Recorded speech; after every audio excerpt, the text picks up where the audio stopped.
Aniaya lansia, oknum Brimob divonis 5 bulan penjara, keluarga korban kecewa. Seorang oknum anggota Brimob Polda Maluku, Bribka Hendra Gesvik Edison Huai, divonis 5 bulan penjara dalam kasus penganiayaan terhadap seorang perempuan lanjut usia bernama Maria Huai alias Mama Mimi, 74 tahun. Warga Desa Alang, Kecamatan Lehitu Barat, Kabupaten Maluku Tengah.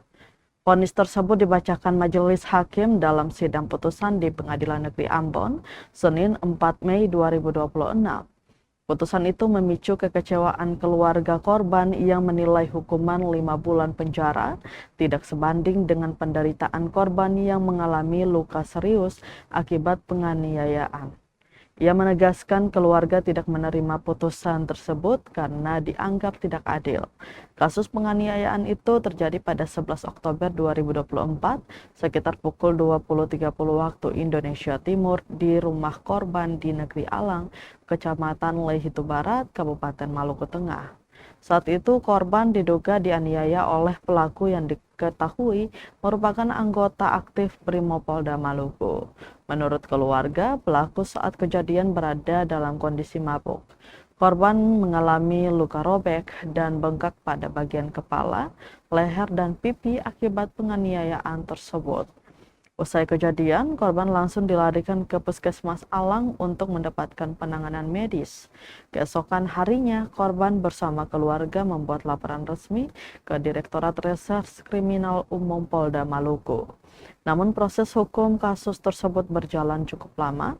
Sidang perdana baru dimulai pada 18 Februari 2026 atau sekitar 1 tahun lebih setelah kejadian. Sementara pelaku baru ditahan pada 29 Januari 2026. Keluarga juga menyoroti proses penyidikan yang dinilai tidak maksimal. Menurut Sally, foto-foto kondisi luka korban sempat tidak dimasukkan dalam berkas perkara oleh penyidik.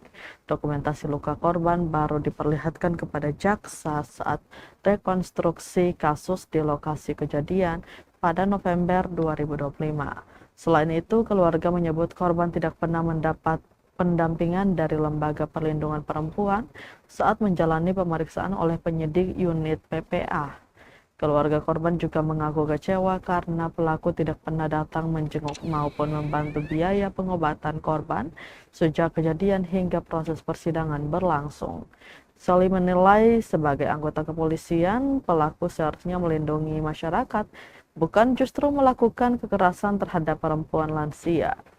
Atas putusan tersebut, keluarga berharap Kapolda Maluku Irjen Polda Dang Hartanto mengambil tindakan tegas terhadap pelaku keluarga. Korban meminta agar Bribka Hendra dipecat dari institusi Polri karena telah mencoreng nama baik kepolisian.